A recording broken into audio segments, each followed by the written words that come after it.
In April 2020, astronomers detected an unusually bright and powerful radio signal never before recorded in our home galaxy. The source is a magnetar, a type of compact object with the strongest magnetic fields in the cosmos.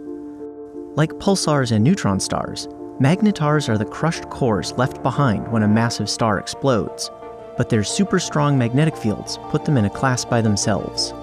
The fields are up to 1,000 times stronger than typical neutron stars, and over 10 trillion times stronger than a refrigerator magnet. They can rip molecules apart from thousands of miles away, distort the shapes of atoms, and store enormous amounts of energy. On April 27th, the magnetar, named SGR 1935, produced a rapid-fire storm of short, powerful X-ray bursts that lasted hours. The activity, first spotted by Swift, was also monitored by NASA's Fermi Gamma Ray Space Telescope and the NICER X-ray telescope on the International Space Station, along with other space missions.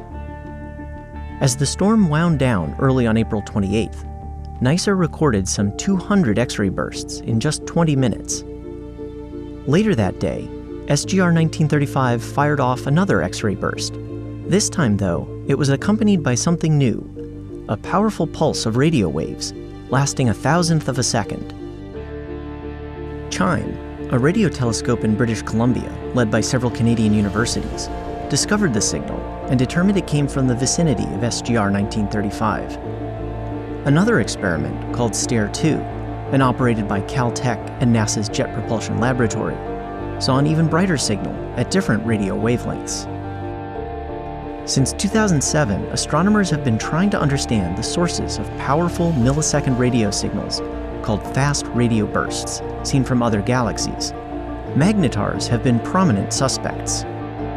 The duration and energy release of SGR 1935's radio signal is closer to fast radio bursts than any other source. For the first time, astronomers saw a magnetar in our own backyard produce a signal only previously seen in other galaxies. The discovery strengthens the case that magnetars are responsible for at least some fast radio bursts. Data from NICER and Fermi on X-ray bursts at the end of the storm showed that they differed from the one that coincided with the radio signal. This event's characteristics set it apart from the other eruptions, and further study may provide clues about how it also powered the radio burst. Radio waves from normal pulsars originate high above their surfaces. Exactly where and how, we don't know. A big eruption could launch a cloud of plasma to high enough that a radio burst could form.